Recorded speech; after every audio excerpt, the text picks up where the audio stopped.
Okay, let's unpack this. There's this question, it's a totally wild question that just grabbed the internet, like completely back on April 25th, 2025. Oh, yeah, I remember that. Could 100 unarmed men actually defeat a single adult silverback gorilla, hand to hand? It sounds completely bonkers, right? But it wasn't just, casual chatter. It exploded. It really did. A full-blown, like, online phenomenon. Absolutely. A worldwide frenzy, honestly. You couldn't escape it. TikTok, YouTube, Reddit, X, everywhere. Hundreds of millions of views, apparently. And big names weighing in. Elon Musk, Mr. Beast, even Alexander Usyk, the boxer. It just, struck a chord. Yeah, it seems absurd, but I guess it makes you think about power and strategy. Exactly. It digs into these fundamental ideas about power, how strategy works, and, the surprising weaknesses even really dominant forces might have. It resonates way beyond just a hypothetical guerrilla fight. And we actually had experts jumping in, too, not just random people. Right? There were proper insights. I saw pieces mentioning, dentist Paul Kassar, bit random, but okay, and primatologist Tara Stoinski.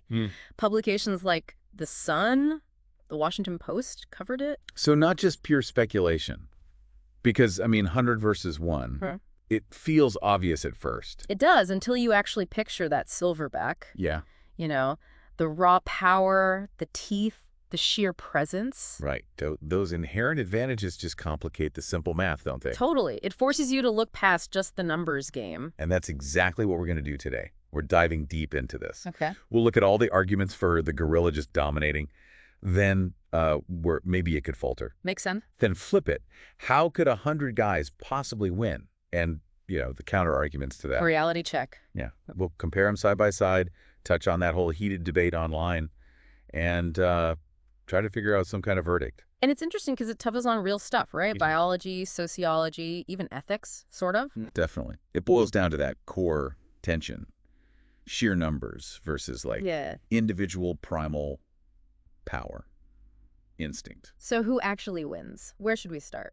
Maybe with the gorilla's case. Yeah, let's start there. The case for the gorilla. What makes this animal just such an overwhelming force? Well, the first thing, the most obvious thing, is just its incredible muscular strength. Gorillas are, basically the strongest primates out there, full stop. Like, how strong are we talking? Estimates put an adult male's bench press around 1,800 kilograms, maybe even more in perfect condition. Wait, 1,800 kilos? That's more than 4 times the human world record, isn't it? Exactly, over 4 times. And that's just, baseline gorilla strength, not peak athlete gorilla. That's insane. You think about elite human powerlifters, guys training for years, pushing maybe close to a ton. Right, and this is just what the gorilla is. It's innate. And it's not just static lifting. Their muscles are mostly fast-twitch fibers, meaning explosive power, quick, devastating movements.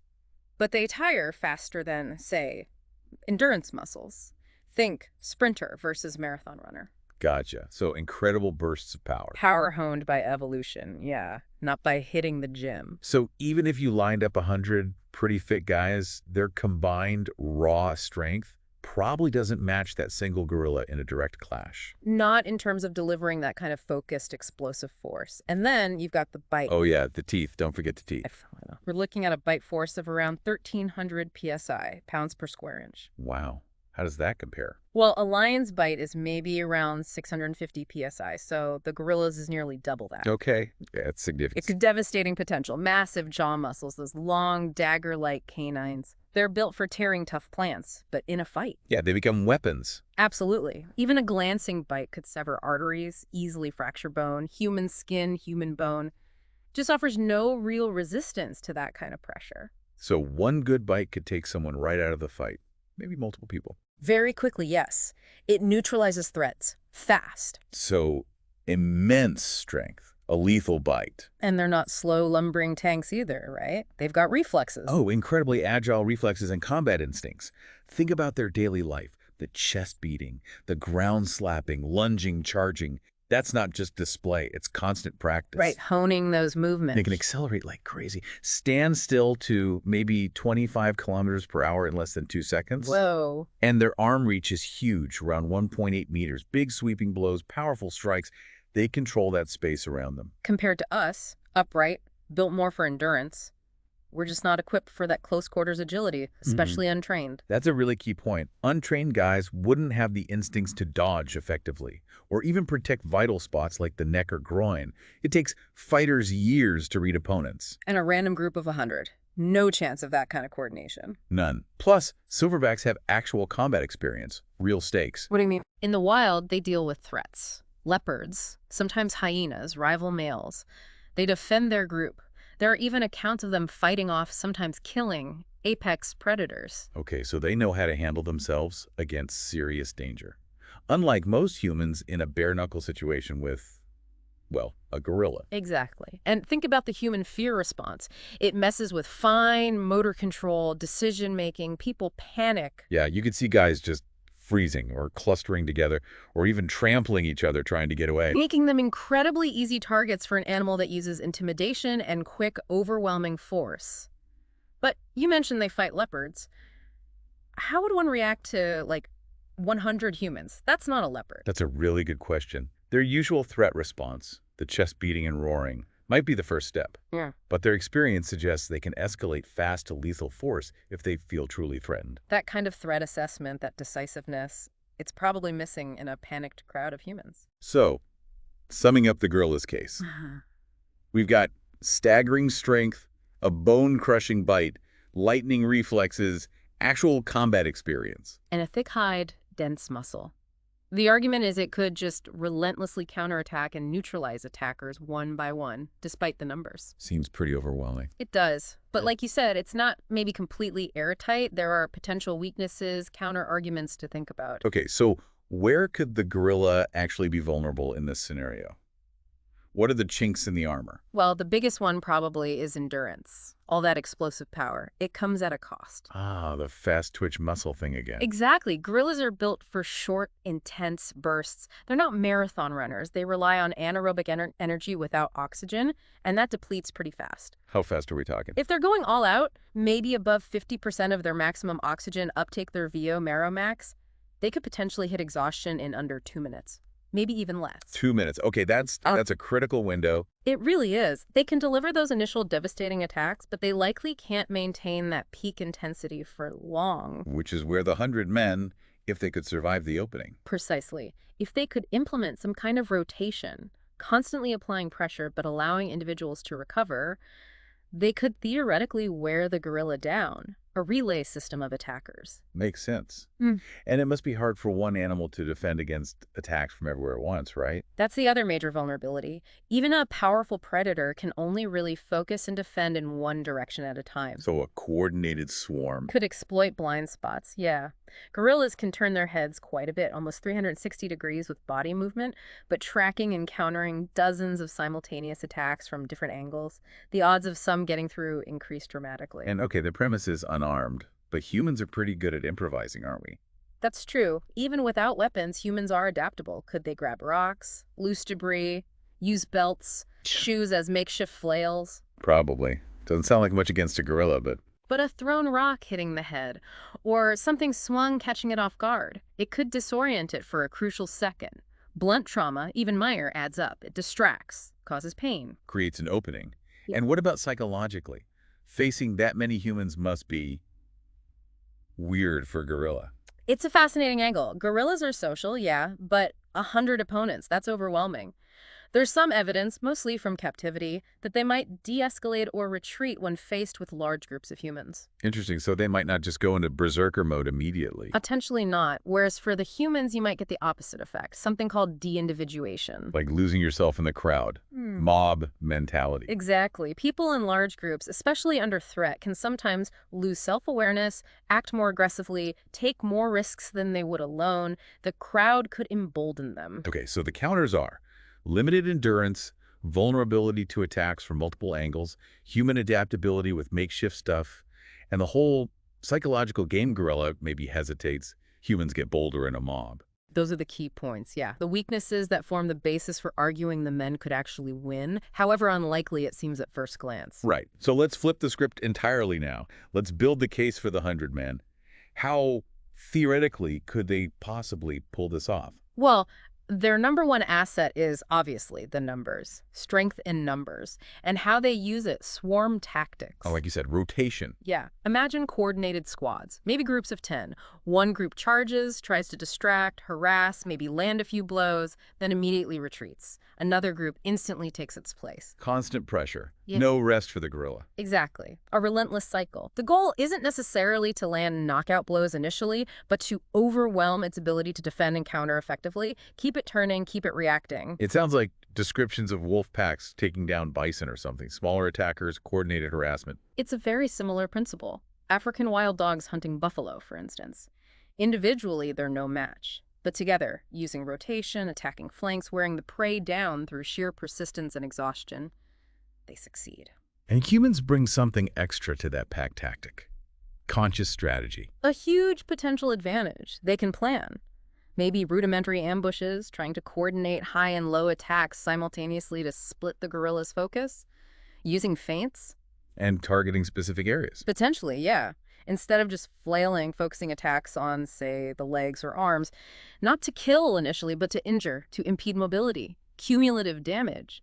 Even individually weak blows add up if there are enough of them landing strategically. Plus, we can talk to each other. That's huge, right? Massive. Real-time verbal communication. Shouting warnings, it's turning! Coordinating movements, group 2, go now! Signaling retreats. That allows for rapid adaptation in a way animal packs can't quite manage. And then there's the endurance factor again, but this time working for the humans. Right. Humans are built for endurance. Aerobic metabolism.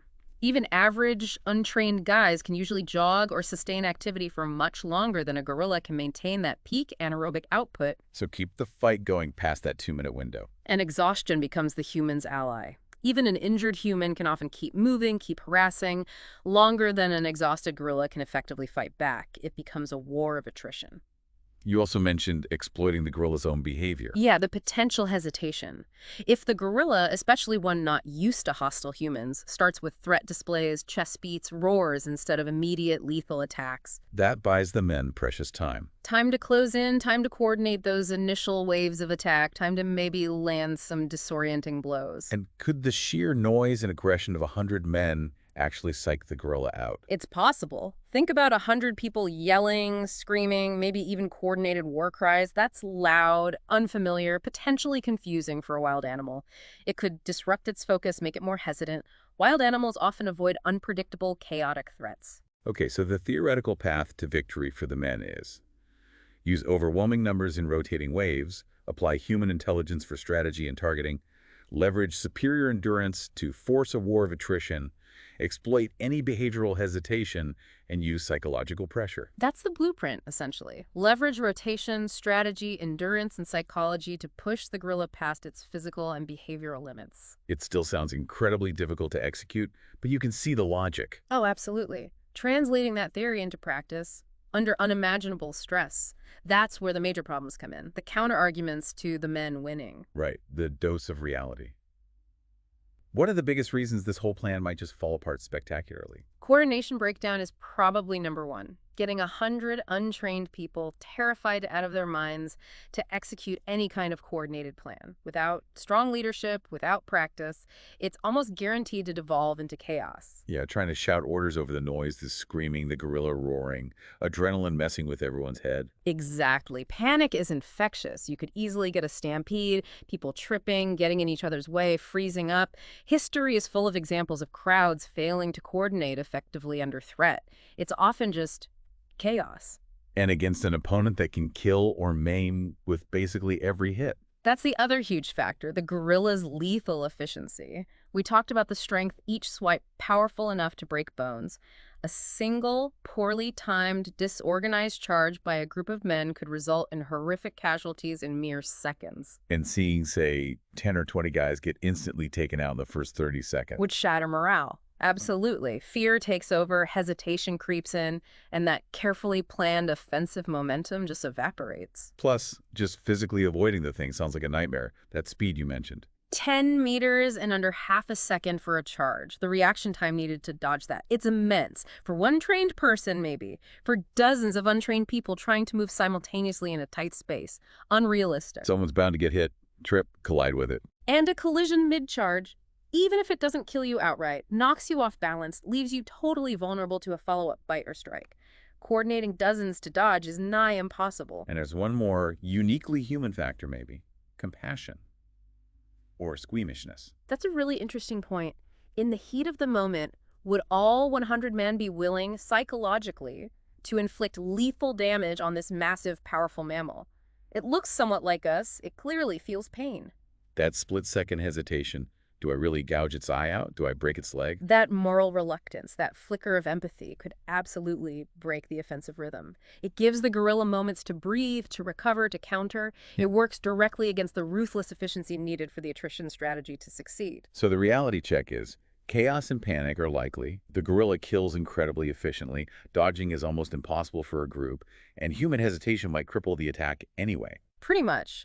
The theoretical advantages crash hard against the practical realities of fear, coordination failure, and the sheer destructive power of the gorilla. There's a huge gap between the plan on paper and the bloody reality. Okay, let's try and bring it all together. A direct comparison. Can we sort of lay out the key factors side by side? Sure, let's try. Peak strength. Gorilla, massively ahead, maybe 4 to 9 times an average human. That 1.8-ton bench press idea. Men, combined, have huge potential strength, but it's completely uncoordinated, so not really comparable in effect. Right.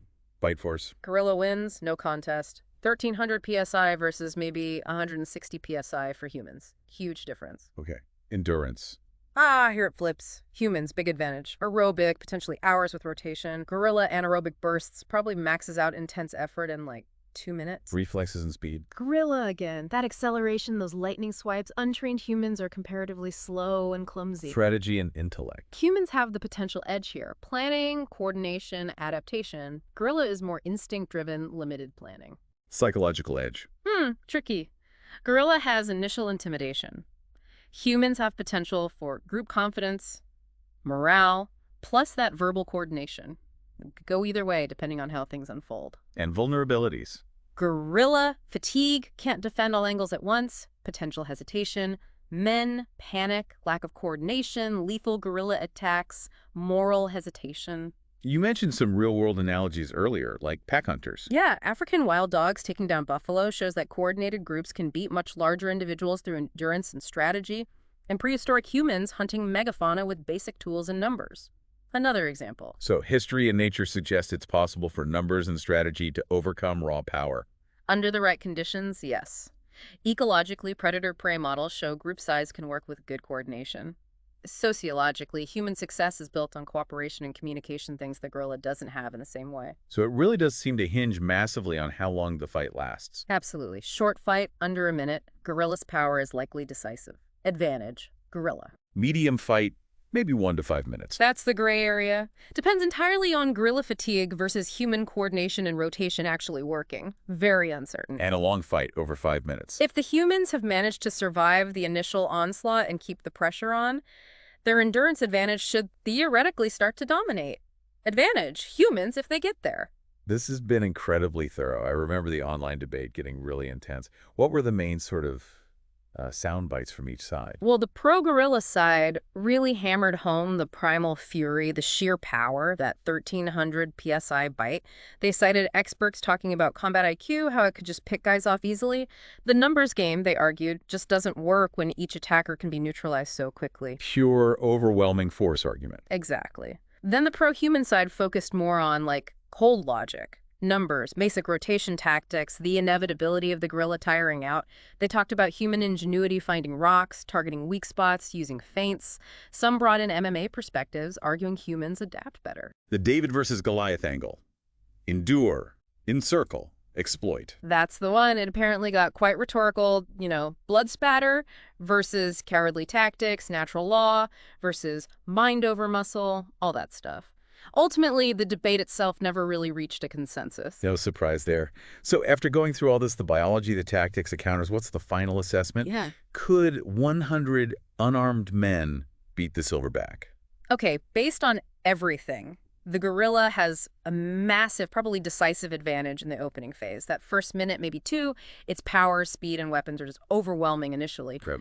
But If, and it's a huge if, the men could somehow survive that initial storm, maintain discipline, implement effective rotation, and avoid catastrophic early losses, their advantages in numbers, endurance, and strategic potential could theoretically turn the tide over a longer engagement. So the ultimate takeaway, is there one? I think it's this.